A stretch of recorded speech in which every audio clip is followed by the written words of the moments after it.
Live from Utrecht, this is Bitcoin Explained. Sjors, I have horrible news. Oh my god, tell me. No one, 0 people, a great total of nil people used the promo code SjorsNado, from what I understand. That's unsurprising. I don't know what that means, Sjors. It either means we only have hardcore fans that already bought their ticket before we even gave out the code, or it means no one can remember your name. Or it means they used the other promo code at the end of the show that was spliced in by the editor. Oh, was there another one spliced in? Yeah. You listen to our shows. I sometimes do, but I didn't notice that. Oh, that one was easier to remember? Probably. Oh, okay. That's a bit sad. Or just no one listens to our podcast. That's option 3, I guess. No, I think some people listen because some people at the conference talked to me as well that they listened and that they read the book. Which book is this, Sjors? Do you want to shill it? Yeah, it's a book I wrote called Bitcoin, A Work in Progress. Very well. Sjors, I have more horrible news. The Lightning Network crashed last week. I know we were both at Bitcoin Amsterdam, or at least maybe it was a couple of days before that. We were in full preparation of Bitcoin Amsterdam. Our mind was occupied, but the Lightning Network crashed. Did you hear about this? Yes, today. in preparation for this podcast. Exactly. Great. So I'm going to ask you all of the details. So I know you've studied hard the past couple of hours to learn everything about this crash. And you're going to inform our dear listeners. Sjors, what happened? Yeah, and I have to say, we were both surprised about how little has been written, like, more thoroughly. Maybe we couldn't find it, but we were expecting to find very large blog posts explaining everything that went wrong and all the implications of that. Right. But so far, we only found a couple of tweets and a few fixes, though I think it's more important than people think it is. Yeah, either a blog post, some kind of post-mortem, or even sort of detailed conversation somewhere. But yeah, the only thing we could really find were some tweets. So either these discussions are happening somewhere where we're not aware of it, or maybe, I don't know. Or maybe we can get them started. Let's see. So Sjors, what happened? Basically, a lot of Lightning nodes just stopped working at a certain block height. And at the same time, there was somebody on Twitter uttering the words, "Oh my God, I made this really cool transaction." Right. And then, he got a lot of replies saying, "Oh my God, you broke LND." Can we mention, do you have the link in front of you? Who was this? Yeah. He's called Burak at BRQGo with 2 O's. Okay, so what did he do? What did Burak do? What did you do, Burak? I just did a 998 of 999 TapScript multisig, and it only cost $4.90 in transaction fees.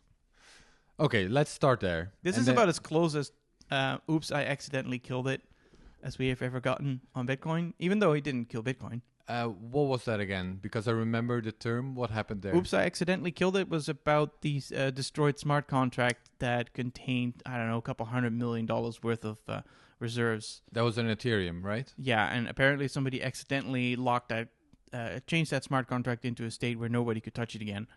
Right, so on Ethereum that happened where... One of those, like, I wonder what this button does. I really hope this button doesn't do what I think it does. No, they must have prevented that from happening. Click, oops. Yeah, and then everyone who had their money, their ETH, in a smart contract basically lost their ETH, right? That's what happened there. Like, the ETH were frozen. Okay, so it's not that bad in this case, luckily. Although, it's still a problem, so we'll get into that. But first of all, so what did he actually do? You mentioned a 998 out of 999. So it turns out with Bitcoin, you can do a multisig address, which means your multiple keys have to sign, and you can set your own threshold. So traditionally, you might say, I need 2 signatures out of these 3 public keys. But there was a limit to that based on various constraints, mostly that the way Bitcoin Core implemented the way Satoshi originally implemented the multisig check was extremely inefficient. And that means that if you did anything more than, say, 15 or 16, it would just become too slow to validate any of the blocks. But you could do it technically? No, there was a limit on it. Do you know what the limit was? I think it was 15 or 16. Okay.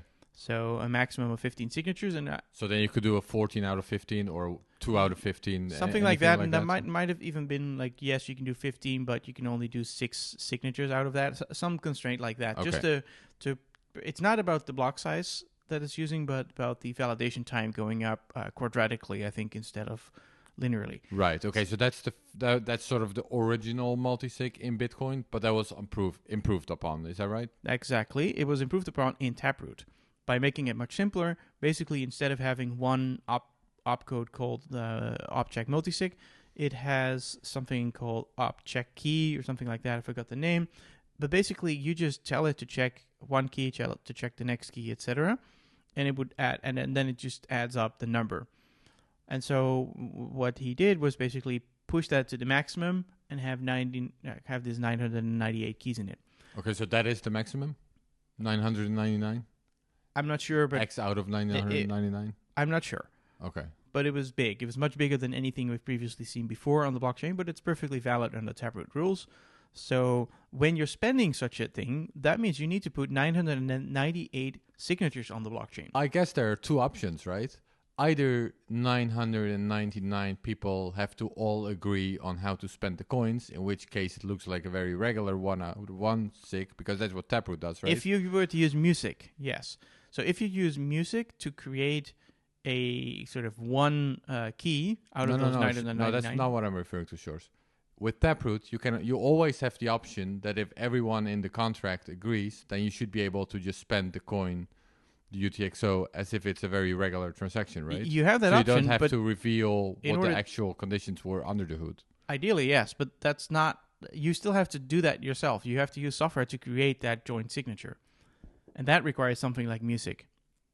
So it's not something... Taproot doesn't solve it for you. Taproot just says you can have one signature, which is just one public key. As far as the Bitcoin Core nodes are, as long as validation is concerned, it's just one public key and one signature. But you could have made it using a million keys or whatever you want. Yes. But in order to do that, you need something like music or some other algorithm to make that combined signature. At this point, I'm confused. I'm not. Are we talking about the same thing? We might be. Maybe I'm just. We might be. So in Taproot, because you have I two thought ways to music spend was something else. But yeah, go on. So in Taproot, you have two ways to spend coins. One is to provide a signature for the basically the key path, as it's called, and that's just a public key, as far as the blockchain is concerned. Yes. And the other way is to satisfy a script. Now, in order to make that key, that public key, you have to make that public key yourself, and you can use all sorts of ways to combine different public keys into one. One of them is music. So music is just a way to combine signatures, regardless of how you use it. You don't have to use it in Taproot. Okay, I'll believe you then. I thought these were two different things. Sorry to our listeners who already knew this, that we had to go over this again, but that's fine. Thanks for clarifying, Sjors. Yeah. Okay, so, but in this case, the option that was used was not music. And by the way, when I see music, I don't mean a song. We mean, how do you spell it? Yeah, with a G sound, not with a C sound. And it stands for multisig, I guess, right? Just short, or what does it actually stand for? I have no idea. We're getting off the track anyways. Yeah. So he didn't go for the music option. Music option, he went for revealing individual signatures. Now, of course, any of these individual signatures could be a 100,000 multisig, right? It could be done through music. We don't know that. The blockchain doesn't care. It just sees 998 signatures. Mm-hmm. Now, each signature is 64 bytes. So this was a very large transaction. This was, I think, a megabyte or something. Something bigly. Mm-hmm. And so this is no problem because you can make these Taproot scripts can be as big as you want to. Now, it turns out that with Segwit 0, the old version of Segwit, they could not be as long as you want to. There was a limit of, I think, 10,000 bytes. And this probably had something to do with the way multisig was implemented in older versions of Bitcoin, but I'm not sure. Okay, hang on. So with Segwit, there was... What were the original Segwit, the first Segwit version? Yeah, I mean, Taproot is technically Segwit 1, but to make it easier, with Segwit, which is Segwit 0. Right, yeah. There was a limit. There was a limit on how big transactions could be. How big the witness could be. How big the witness could be. Yeah. Okay. So those signatures, you could only fit a certain number of signatures into the witness, namely 10,000 divided by 64, which is some number less than what he was doing today. Right. So this would only be revealed when you're spending the coins, right? Yes. Okay. Exactly. So then technically, just to finish that thought, the reason I ask is so that would mean that it would be possible to receive coins that you can then never spend. I mean, you shouldn't. You determine under what conditions you receive coins. Of course, in Segwit, you couldn't make such a multisig anyway, so that wouldn't be an issue. But yeah, it's possible if you could send somebody coins using a set of conditions that the only way to satisfy that is to put too much stuff in the transaction, namely more than 10 kilobytes. Right, yeah. And so maybe what you can do is, one multisig can only do 16, but I think you can just do one multisig and then do another multisig and another multisig and another multisig and say all of these multisigs have to be satisfied. And then you can have as many transactions as you want, and then you can't satisfy it. Yep. Yeah. Anyways, we keep being distracted stupid by idea, sort of but you side can do notes. Let's try to... This is my responsibility. We're going to stay on the track, Sjors. So, Segwit 0, the original Segwit, had a transaction size limit.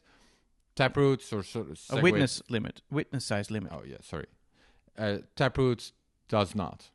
Taproot transactions do not have this limit, right? Yeah, either it doesn't have a limit at all or it has a very large limit in the order of megabytes. Right, so now it's possible to create a big transaction like this one, like the 998 signatures out of 999. Yeah, so you're making a very big input of a transaction, and now this is not a problem for Bitcoin Core nodes. It's also not a problem according to the rules of Taproot.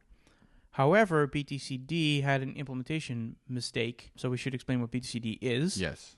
BTCD is another implementation of Bitcoin, essentially. There are a couple of implementations. There's LibBitcoin, there's Bitcoin Core, there is Bitcoin Rust, although I don't know if it's a full implementation.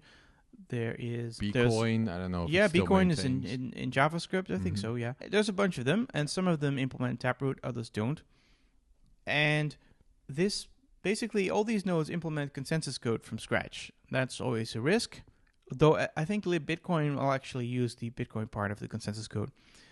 But in any case, they've all implemented themselves, so they all have to be very careful to make sure that they copy everything in the spec or every bug that's in the Bitcoin Core source code, otherwise problems happen. And in this case, in BTCD,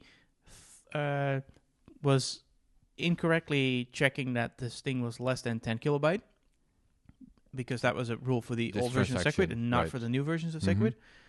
And so it would simply reject the whole block because it thought the transaction was invalid. And so it would just freeze at that goal block. Right. So BTCD was applying a rule that really only applied to Segwit. Let's keep it simple. It applied to Segwit, and it was applying it to Taproot. Is that... I'm simplifying, exactly. But that's basically what happened, right? And slightly, under the hood, BTCD has at least two places where it checks certain rules. One is when it receives a block over the wire, and we'll kind of get into later what receiving over the wire means. But basically, when it receives a block from another peer, it does some preliminary checks on it, and then once those checks are passed, it goes to a full validation check. Now, that full validation will happen even if you feed the block manually, if you copy-paste it or something like that. But these preliminary checks should only happen when they receive the block over the network, and it was those checks that were enforcing this 10 kilobyte limit on all versions of Segwit, essentially, not just on Segwit 0.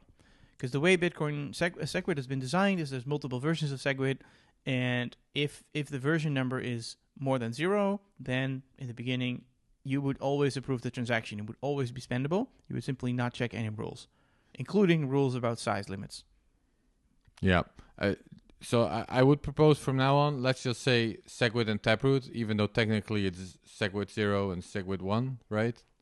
Yeah, in just this case, keep it simple. Because it's about the witness, and every version of Segwit will have a witness, but the rules for that witness will change for every version of Segwit.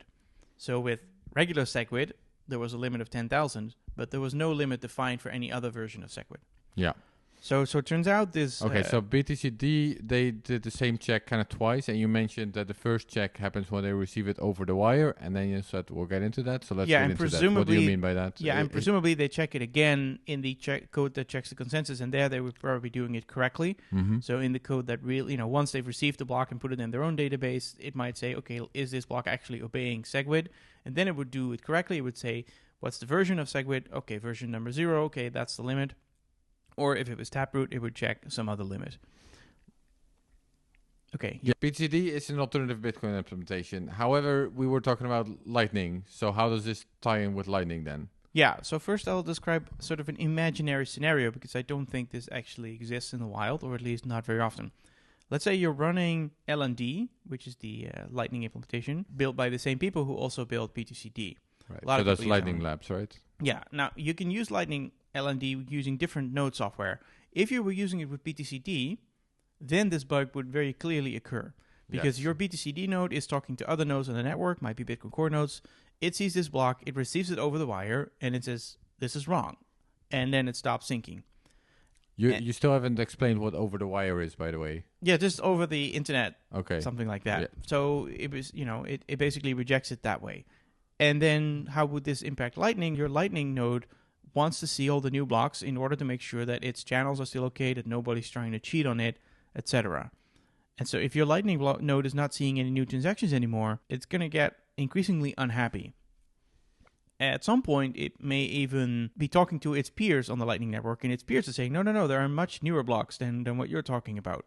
Why don't you follow the newest blocks? And maybe the peers will say, hey, the fees have gone up. Why don't you increase the fees on the penalty transactions? Because Lightning nodes will constantly renegotiate what the penalty transactions should be, etc. But your node is saying, no, the blockchain hasn't moved. Why are you talking about these higher fees? And at some point saying, fuck you, I'm gonna disconnect from you. I'm gonna close all the channels now. And so some people on the internet were reporting that they were seeing their channels getting closed by the other side because of some miscommunication, because their node was basically stuck. And that can cascade, of course, if lots of nodes start closing the channels at the same time.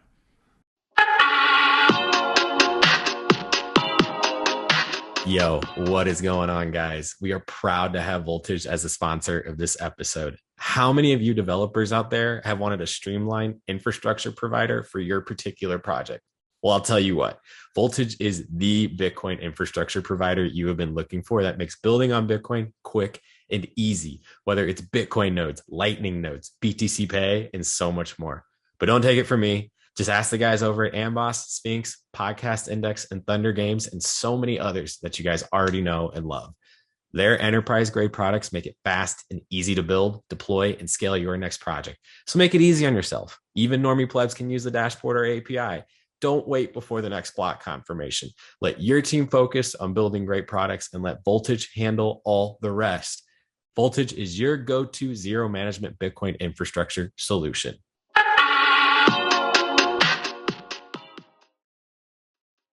Okay, yeah. So we were explaining, or you were explaining, that if LND uses BTCD to read the blockchain, to get the blockchain, then the problem is obvious. And then you hinted at some problems. Yeah. But so do all LND nodes use BTCD? Is this a requirement for LND? I think they do under some circumstances, and they don't under others. So generally, most people, I think, run Bitcoin Core as the node. However, if you're running a mobile app, then you may want to not download all the blocks from your mobile app. You want to use these filters, BIP158 neutrino filters that we talked about in some other episode. So those filters basically give you a quick summary of the block, and then you only request the blocks that you want. And that also, under the hood, is BTCD. So what's possible on the mobile app is that your BTCD node on the mobile app will get stuck because of this. Because the mobile app will fetch a block, it will fetch the magic bad block, because you happen to have asked for that one, and then your mobile app will stop too. But that does not really explain what we saw people remark.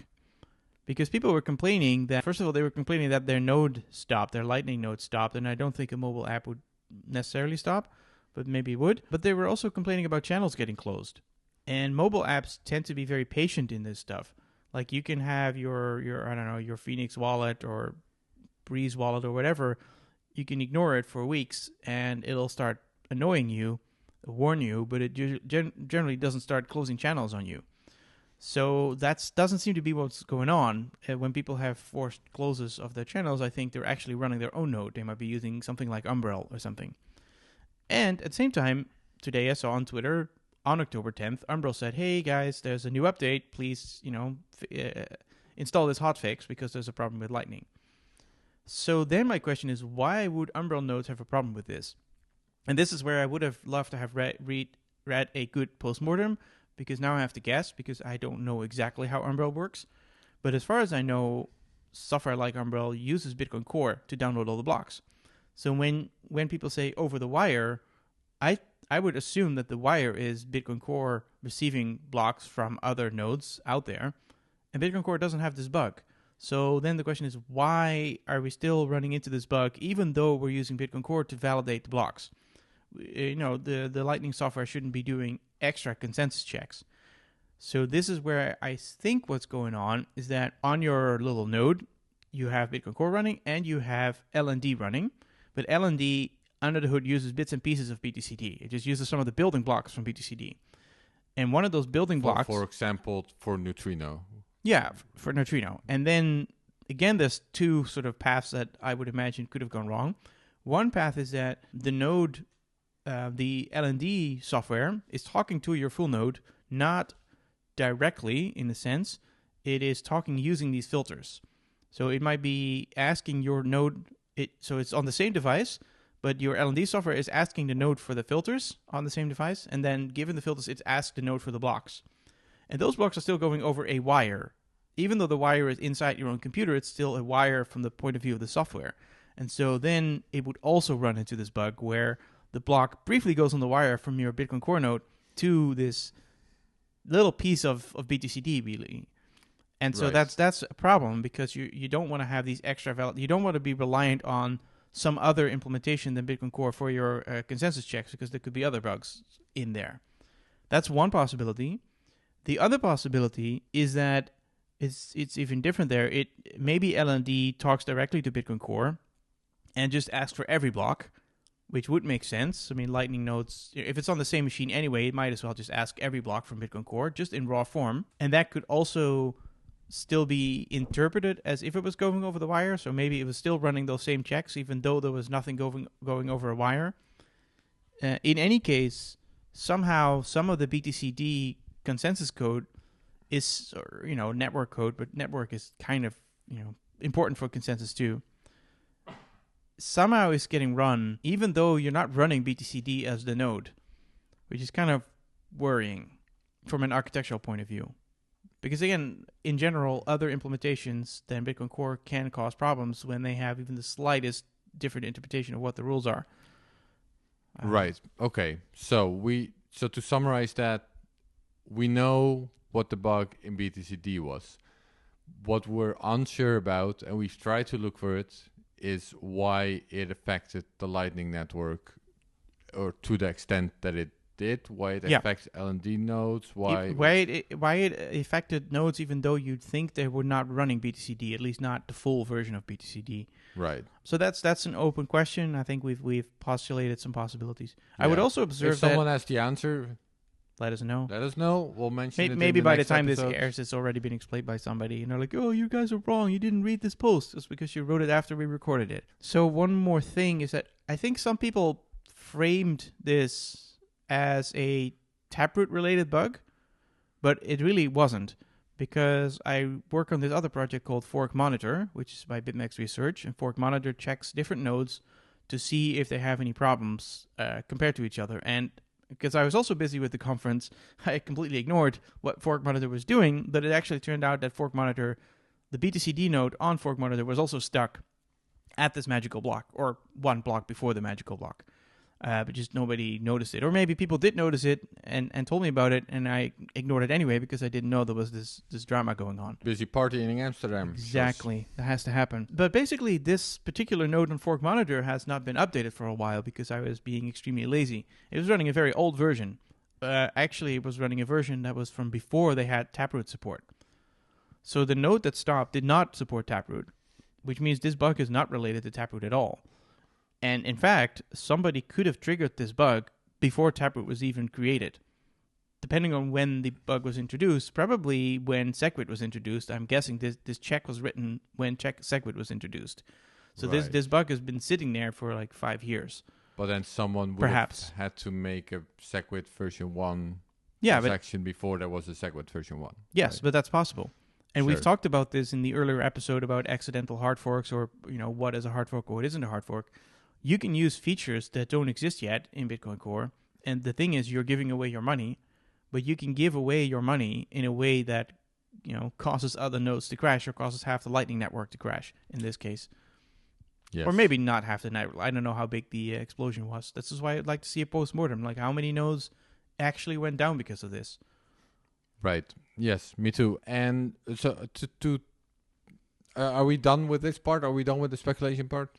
Yep, I think so. Okay, so then I guess to sort of close this off, and you did allude to it already a little bit, but what is actually the problem or the harm, or how does this affect users, so to say? Because I would assume that at least initially a Lightning node would actually continue to operate like normal, even if it's not on the latest block, because it doesn't require blockchain confirmations to make transactions or to forward payments, right? Yeah, So but a is lot that of right? it depends on the internal details. I think one of the tweets I read was saying that load nodes couldn't open new channels or close them, which you'd think should be possible, right? Because you don't need to wait for a new block to close a channel. But there may be some implementation detail that causes those two things to depend on each other, even though that's not intentional. So that's not really related, I guess. I mean, that's more of a matter of robustness. Like what does a node do when it stops syncing? What does a Lightning node do when the underlying node stops? That needs to be thought through a bit. Because one of the things that could go wrong is, let's say somebody's trying to cheat on you, and then it depends on all your settings. If you set things that it waits for a month and you can punish the cheater for a whole month, then, as long as you figure out there's a problem within a couple of days and upgrade, you're fine.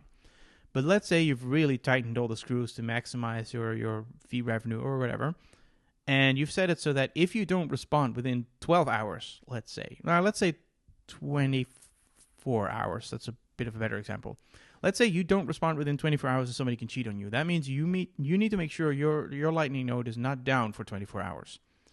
Yeah, Now- so to clarify this real quick, anyone who knows a bit about Lightning knows this, but maybe some of our listeners don't. So the idea with Lightning is that you're updating the balance between each other. People have balances with each other, and what's stopping people from broadcasting older channel states where they get more money than the latest channel state is that you can respond by basically taking all of the coins, right? I think so, at least from the channel. a fair chunk of it. Yeah, so it's a deterrent. Yes, it's a deterrent. However, in order to see if someone is broadcasting an old transaction or if someone is trying to steal from you, you kind of need to know what's going on the blockchain. So if you can't see that, you can't respond, and then someone can steal from you. Yeah, That's the problem you're explaining here, right? exactly. Now, to add some nuance to that, it doesn't have to be in the blockchain. You can look at the mempool. We've explained the mempool in earlier episodes.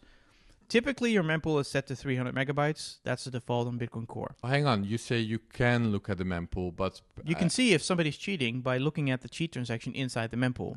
yeah, but you can't see it with your eyes, right? And I would assume that software is written in a certain way. Like, do they look at the mempool? So or do that's they another question I don't know the answer Right. to. I think it would be wise if your Lightning software checks what's happening in the mempool. I don't know if that means it should immediately respond to it. Maybe that's overzealous, because maybe it was a mistake and the other side corrects it with, bumps it into a non-violate. I don't know what the game theory is there. But if we run through this example, let's say your node is no longer catching up with blocks because some exploit caused it to stop. It caused it to stop syncing new blocks. Then that means you will see transactions appear in the mempool. And your mempool will get very big very quickly. If it's 2 megabytes per block, within 150 blocks, you have a full mempool, and any new transaction that comes in is probably going to be ignored. It kind of overflows. Depends, maybe it's paying a high fee or maybe not. That means that's about a day, 150 blocks. So that means if your timeouts are set to about a day, you could be in a situation where somebody's cheating on you. That transaction is in other people's mempool, but not in your mempool because your mempool is already overflowed to the debug. Yeah, and because there's no new blocks coming in from your perspective, so every transaction just stays in the mempool. So Yeah, will so overflow, unless you have a giant alarm system, you might not even know that this is going on and you've already been cheated. But let's say there is a big alarm system, then you have another problem because you still have this 1-day deadline. So even though you know there's a problem, you can't act because the node is broken and you don't know how to fix your own node because you'd have to be able to write consensus code. So if there's not a patch within that 24 hours, you're still in trouble. So that's kind of one of the things I would be worried about here. Now, that's not a problem if you set the timeouts to something more reasonable. But yeah, if you're reliant on somebody making a hotfix within 24 hours while you're on a plane, it's not good. So, maybe this is completely exaggerated, but I'm just trying to illustrate why these things could be bad. And why I think it's good to have a good postmortem on thinking, and in general, thinking through all these scenarios. And maybe the Lightning developers are thinking through all those scenarios. Yeah, I was going to say, it might be a hard attack to pull off or a niche risk, but you got to think about this, right? For sure. I think so. Okay.